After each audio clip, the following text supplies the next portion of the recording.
It was a life that we had together. I remember especially those days when we were in the clinic, in politics, in our work, and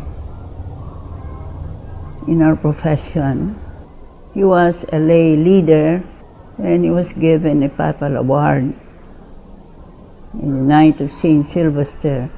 At the same time, I also had a papal award about 2 or 3 years ago. Both of us were given a doctorate degree honoris causa for all the sacrifice that we had in the different fields of service. We were given that award.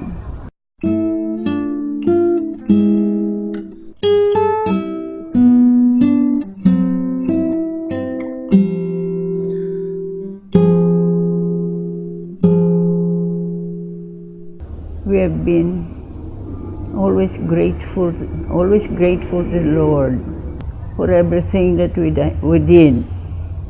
We felt that the Lord rewarded us when He gave us that honorary degree. If you ask me now if I missed Him, I really have missed Him. But because I have this heart condition, I have a pacemaker, instead of crying over his loss, I just pray for him. And I ask the Lord to forgive him his sins.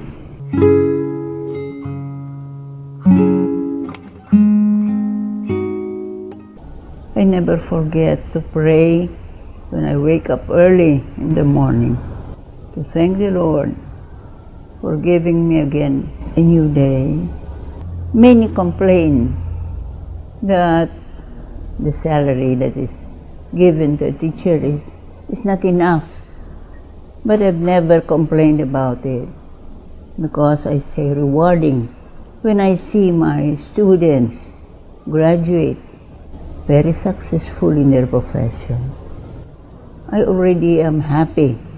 And then once in a while, I go to my sister, I live with her, eat with her. However, we stay together here in school because we are administrators of St. Mary's College of Santa Maria, Ilocos Sur.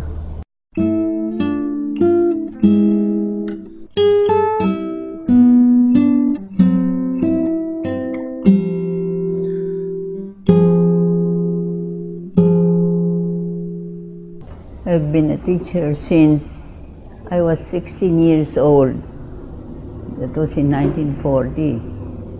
When the Japanese came, there was a break in mine. Then my sister and I had to go to Manila to finish our bachelor's degree in education. And that's where I graduated as summa cum laude. I was so happy. My sister also was a cum laude. We were very happy. But my sister later thought that I could be a doctor too. So she sent me to school to finish medicine.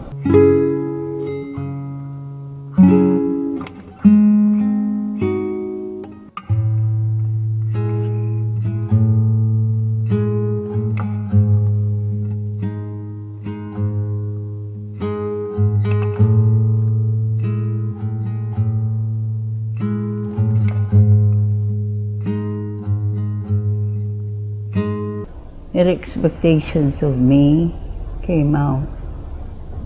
However, before I finished, Dr. Reyes met me, I met him, and maybe it was the Lord's, it was the Lord's plan that we be together.